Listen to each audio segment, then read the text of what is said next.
mga katok na mas mabuting hindi mo nalang alamin kung saan nanggaling. Dahil minsan, kapag nahanap mo ang sagot, ikaw naman ang hahanapin nito. Halos hindi na makatulog si Anton matapos ang nangyari noong hating gabi. Ilang beses niyang binalikan sa isip ang malamig na boses na tumawag sa pangalan niya mula sa kabilang panig ng pinto. Kahit anong pilit niyang kumbinsihin ng sarili na baka panaginip lang yun, ay may isang bagay na hindi niya maipaliwanag.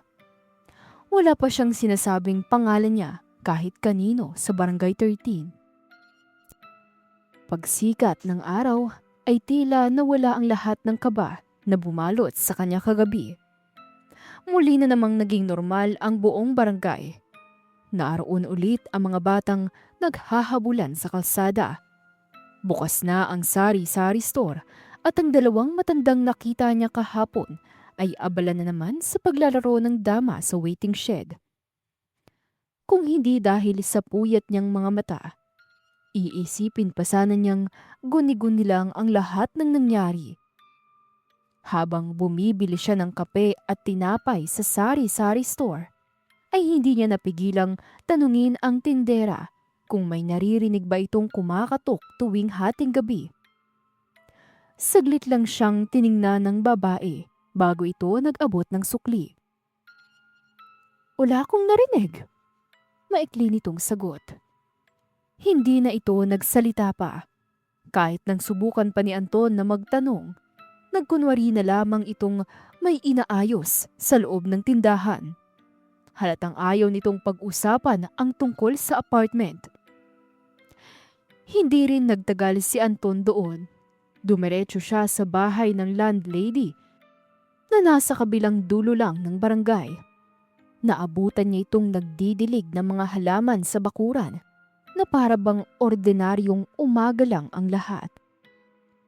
Hindi na siya nagpaligoy-ligoy. Ikinwento niya ang nangyari noong gabi. Ang tatlong katok, ang walang taong nasa labas, at ang boses na tumawag sa pangalan niya.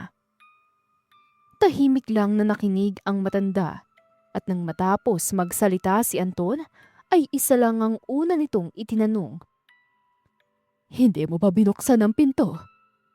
Umiling si Anton. Kapansin-pansin ng bahagyang pagluwag ng ekspresyon ng matanda. Mabuti naman. Nagtataka si Anton at napakunot noo. Sinubukan pa niyang itanong kung paano nalaman ng kung sino man sa labas ang pangalan niya, pero hindi na siya sinagot ng matanda. Ipinagpatuloy lang nito ang pagdidilig na para bang wala na silang dapat pag-usapan. Mas marami tuloy ang naging tanong kaysa sa sagot. Habang pabalik siya sa apartment ay napansin niyang nakaupo pa rin sa waiting shed ang matandang lalaking nakita niya kahapon. Tahimik lang itong nakatingin sa apartment number 7. Nang mapadaan si Anton, siya mismo ang tinawag nito. Ikaw ang bago umupa. Tumango si Anton. Opo, ako nga po. Sandaling natahimik ang matanda bago ito muling nagsalita. Pangilan ka na? Hindi agad naintindihan ni Anton ang ibig nitong sabihin. Pangilan po saan? Sa halip na sumagot ay tumingin lang ang matanda sa direksyon ng apartment. Marami nang tumira dyan. Nasaan na po sila? Matagal bago ito sumagot. Wala pang tumagal ang 1 linggo. Hindi na nito ipinaliwanag ang sinabi. Tumayo na lang ito at dahan-dahang naglakad palayo. Iniwan si Anton na nakatingin sa apartment number 7. Pagdating sa loob ay sinubukan niyang ibaling ang isip sa trabaho. Binuksan niya ang laptop at nagsimulang gumawa ng design para sa isang kliyente. Pero ilang minuto pa lang ang lumilipas ay napapatingin na naman siya sa pinto. Minsan ay akala niyang may naririnig siyang mahinang yabag sa labas ng unit. Ngunit tuwing sisilip siya sa bintana ay wala namang tao. Pagsapit ng gabi ay mas maaga niyang ikinandado ang pinto. 2 beses pa niyang siniguradong nakalak ito bago siya humiga. Hindi siya makatulog. Maya't maya ang tingin niya sa orasan. Hinihintay kung muling darating ang 12:00. Lumipas ang hating gabi ngunit nanatili pa ring tahimik ang paligid. Walang kumakatok at wala ring boses. Lumipas pa ang ilang minuto ay unti-unti siyang nakahinga ng maluwag.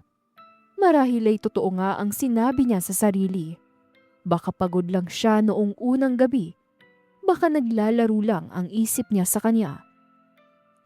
Kaya naman kinabukasan, nagpasa siyang linisin ang buong apartment. Habang pinupunasan niya ang likod ng pintuan, ay napansin niyang may bahagi itong natatakpan ng makapal na alikabok. Nang punasan niya yun ay unti-unting lumitaw ang ilang mahahabang marka sa kahoy. Hindi yon mga gasgas na karaniwang makikita sa lumang pinto. Magkakapareho ang pagitan ng bawat isa at sapat ang lalim para mapansing hindi basta-basta nalikha ng ordinaryong pagkakaskas. Lumuhod siya upang masuri ito ng mabuti. Sinundan ng mga daliri niya ang bawat marka hanggang sa mapansin niyang lahat ng ito ay nagsisimula sa pinakailalim ng pinto at umaakyat pa itaas. Para bang may kung anong paulit-ulit na sumubok na kumayod sa kabilang panig. At sa unang pagkakataon mula nang lumipat siya sa Barangay 13, naramdaman niyang baka hindi lang kwento ang lahat ng narinig niya.